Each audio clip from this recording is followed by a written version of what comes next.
Hi everybody, this is Joshua Kirk back with you guys once again on YouTube.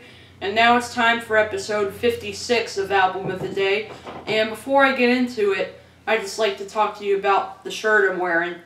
I'm wearing a shirt for my home team, the Baltimore Orioles. So I'm getting prepared for the season since the season's, going on right now. So I went to a Bowie Bay Sox game last night to help myself get ready for going to the Orioles games, which my first Orioles game will be sometime around late April. I don't remember the date. But anyway, let's get right to it. So today's artist is an artist I've reviewed multiple times that I absolutely love, and I am truly, heavily influenced by. That if I were a musician, my music would be heavily influenced by this British rock band by the name of Radiohead, who have gone on to release, some of the most influential and unique music, and some of the most experimental and weirdish music in rock. I mean, they use tons of weird instruments in their music. Everything from Ons Martineau to prominent use of strings to a glockenspiel here and there, maybe a harmonica occasionally. But anyway, I'm here to review Radiohead. So I'm here to review Radiohead's sixth album, released in June of 2003. The album is called Hail to the Thief, and I don't have this on CD, just have the vinyl. And this is the only other Radiohead vinyl I have besides Kid A, which is probably my favorite Radiohead record. But I am planning on reviewing The Bends and OK Computer eventually, since those are both good albums too. And of course everybody loves both of them. So there's the front. Some really cool artwork on this album. Really kind of outlandish and cool. The spine. And there's the back. And it doesn't have the songs on the back, but I do know what they are. So the songs on here are 2 + 2 = 5, Sit Down, Stand Up, Sail to the Moon, Backdrifts, Go to Sleep, Where I End and You Begin, We Suck Young Blood, The Gloaming, There, which of course everybody loves that track, I Will, A Punch Up at a Wedding, Myxomatosis, Scatterbrain, and A Wolf at the Door.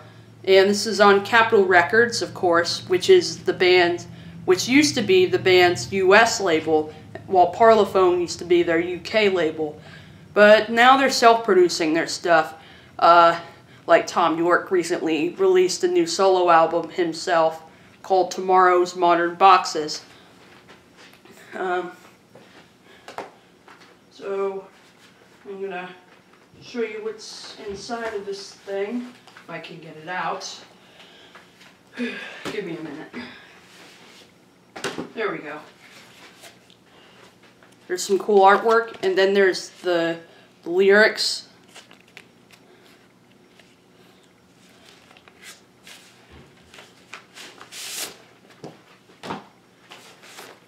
And there's side A and side B.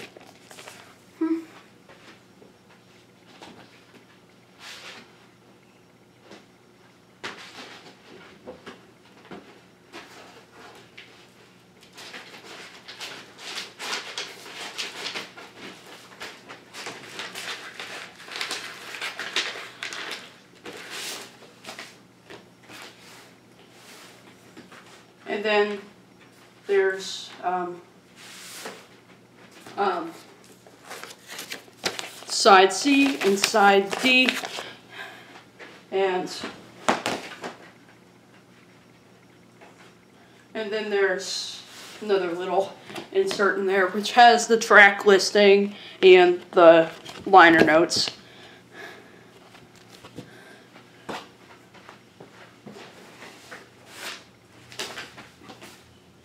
So that's my review on Hail to the Thief. So that's the packaging for Hail to the Thief.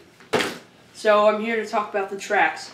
So it opens with the song 2 + 2 = 5, which starts out with a weird little intro, the band basically getting ready to start playing their instruments.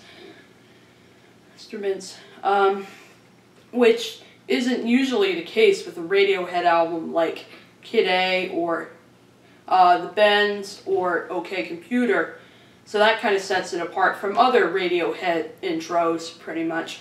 And then, of course, there comes in, the guitars. Like, there's one guitar riff that's pretty straightforward, and then there's another one that's really echoey and really kind of spooky, that has quite a bit of reverb on it. And then, of course, coming in is the really nice combination of Tom York and Ed O'Brien's voices. So, like, on this record, there's more prominent use of backing vocals from Ed O'Brien on this album. Of course, it eventually builds up to the point where it gets louder and gets the drums and bass coming in. And then there's the really spooky sound with the Odds Martineau coming in by the end. Just a great opener for the album. And then there's the beautiful track, Sit Down, Stand Up, which has some sort of jazz influence, like some Charles Mingus jazz influence going on. But, it's, a cool track, which has a little tiny drum machine going on. And then coming in, there's, the delayed glockenspiel, and then the guitar that has a that's like got a heavy tremolo effect on it. And then coming in is Tom York's piano. It's just a beautiful track in terms of like how lush the instrumentation sounds on this one. The echoey glockenspiel and the really nice piano and guitar. And then there's Johnny also doing this weird little like electric piano thing on there too. There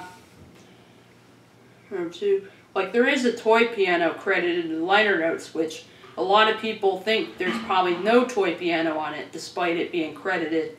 But I think there is one on this track, because there's the weird little like electric piano thing, and there's no like electric piano credited, so I'm assuming that's the toy piano they're referring to in the liner notes that I'm hearing on this track. And then it eventually starts to build up, and it has a mix of like Tom York's vocals, and then like I think he's singing into a vocoder for like the backing vocals or something like that. And then of course it builds up, and then it gets some like drums that are kind of scattered and all over the place sounding, but it works for the song, so it doesn't sound too like bloated or anything like that. It just it sounds beautiful and right for it. And then there's Sail to the Moon, which is another like just which is one track that takes its time to grow on you, but once it grows on you, you realize that there's some beauty to it, despite it not being the most, inventive song on the album. So it's like, Sail to the Moon's a pretty nice track. And it has some, a majority of the lyrics on this album are pretty dark, but this one isn't as dark. It's a lot lighter on the lyrics a little bit, as opposed to some of the other ones that are rather, gory and, disturbing and somewhat, unsettling. So this song's kind of the opposite of that other theme that goes on with other tracks, lyrically on the album. But it has a really bright sound, so that way it doesn't make it too challenging for the listener. So this is a kind of record where if you don't want to worry too much about the cryptic lyrics, you can just listen to the melodies and be happy. I think I read that like Sail to the Moon's like dedicated to Tom York's son, like Noah or something like that. So it's a little more, so it's lighter lyrics than a lot of the rest of the songs on this album. Then there's Backdrifts, which opens with a really like weird drum machine thing. That sounds cool at the same time. Like this is the one that contains mostly like samples and electronics, although it does include some live piano in the middle of it. A majority of it's like samples and programming, like some programmed drums, and along with a guitar riff done by Johnny that's programmed with a laptop. And then of course there's all kinds of like weird little like electronic percussion sounds, accompanied with lyrics pretty much about like a troubled relationship, basically. Hence a lot of the figurative language and wordplay on this song. We're rotten fruit, we're damaged goods, etc. You get the idea of what I'm talking about.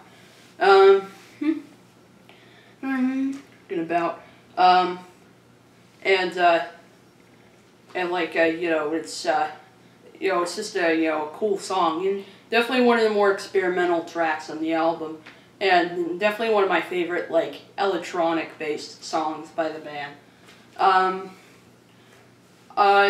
There's the lead single, or maybe not the lead single, "Go to Sleep," which also is pretty dark as well.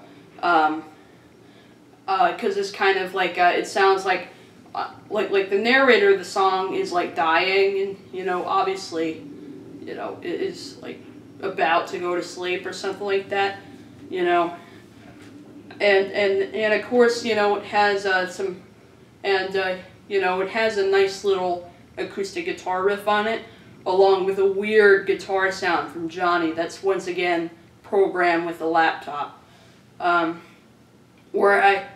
Where I end and you begin is one track that obviously definitely has a much moodier sound to it musically.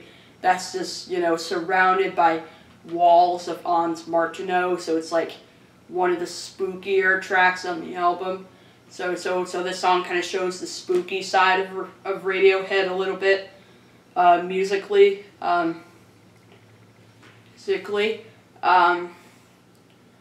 And We Suck Young Blood is one of my favorite tracks on the record. Just such a beautiful, moody track. You know, just Tom York's piano has this moodiness to it that just, you know, gives you just this swooping feeling in your stomach. And then, of course, Johnny does this on Martineau that's just, you know, so beautiful, and, you know, just, you know, some of his best Ons Martineau work, because it really does add to the emotion in the music, you know. So it's like one of my favorite Radiohead songs to have an Ons Martineau on it.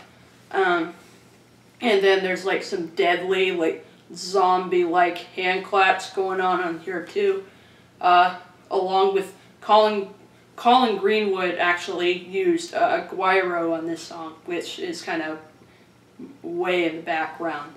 And then there's the Gloaming, which once again uses mostly electronics, not a whole lot of live instruments. Basically, you know, some programmed drums and a looped bass line, and you know, I don't know if there's actually any keyboards on there. Like, it does have synthetic sounds on it, but I think it's all just laptop samples. Basically. There is the lead single off the album, and it has some pretty cool percussion sounds to it that has a lot of toms going on, which so that doesn't surprise me that, you know, Johnny and Ed, you know, do play like, you know, play like some toms while Phil Selway plays a full kit, because there's a lot of percussion on here, so it kind of allows them to just kind of, you know, make these cool little, like, you know, tom rhythms. So there's a lot of like toms going on the drum rhythm that, you know, are pretty cool. So like Phil Selway has pretty much had a lot of influence on the drum rhythm on this track. And then of course coming in there's the guitar riff, and of course like, you know, it's a good song, and has a nice little guitar riff, and of course everybody loves it. So, you know, I knew I had to mention that one. I Will is a really short track. It's just a minute long. But Radiohead actually tried to record that song for Amnesiac, the last record, like the record before this. But then, of course, they were not impressed with how it went along. It was a pretty, like, electronic-based track with a bunch of effects. So basically, they looped that recording backwards on Amnesiac to create the song, like Spinning Plates.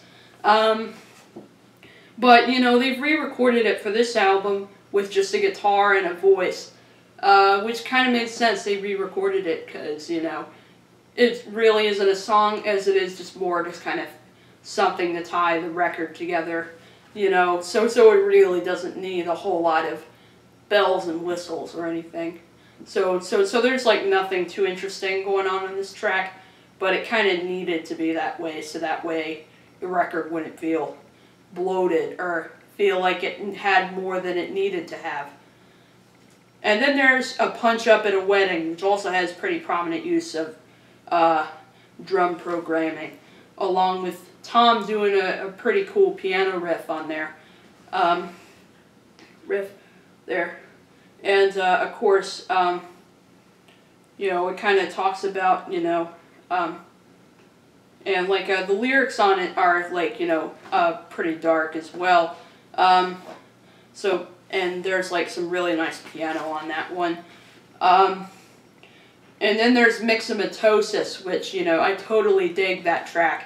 It has like just this cool little like distorted synth line that just has some really like killer rhythm to it. So like that synth line that Johnny laid down has just a really like killer, just a really killer like rhythm. So it's like some good rhythm for the track, and it has some quite, you know, dark and, you know, bloody lyrics on it. Like I mean, you know, I mean, it does contain lyrics like, "The mongrel cat came home, holding half a head, proceeded to show it off to all his newfound friends. He said I'd been where I'd liked, I slept with who I liked, she ate me up for breakfast, and she screwed me in a vice." So like, you know, like in that first verse, it like, you know, shows, you know, this one has some of the more dark lyrics on the album. So I read it to kind of show you examples on there. And of course, and of course, and like this is one of those tracks where Tom's vocals seem a little out of tune. And then of course, you know, Johnny's on Martino adds just the right little like oomph to it. And then there's Scatterbrain, which you know, as for that one, you know, I don't really remember a whole lot of what went on in that track, because I've listened to this album a lot, but I haven't listened to the whole thing much. I've only listened to the whole thing of this record like once, which was pretty much the day I bought it at Ka-Chunk in Annapolis. But then it closes with The Wolf at the Door, which Tom isn't much, you know, like singing on here as he is. He's slightly kind of rapping the lyrics somehow. So it's like one of the more hip-hop influenced tracks, because like Tom York's like rapping the lyrics on this one.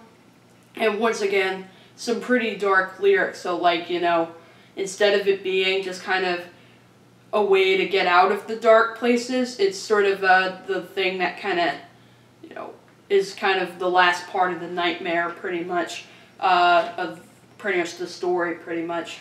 So like it's like the kind of thing where, you know, this is the kind of record where you can't really escape from the dark place when you listen to the lyrics, pretty much. Not even on this track.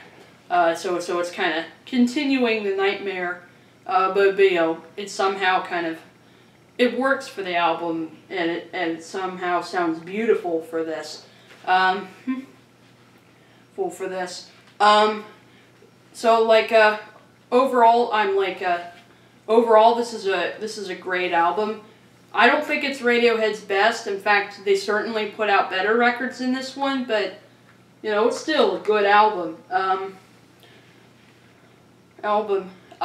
Still good. But you know, it's still a great album. You know, just you know, I think I definitely like Kid A better. And maybe I like In Rainbows better, but you know, this is still a good album, and it has some of Johnny Greenwood's best Ons Martineau work on a Radiohead album, like on tracks like Sit Down, Stand Up, 2 + 2 = 5, and We Suck Young Blood. You know, there's a lot of tracks on here where Johnny's Ons Martineau work is just so beautiful and really does fit in with the emotion of this album. So like it's a great album. I'm going to give it an 8 out of 10. And that's my review of it. I'll see you for episode 57.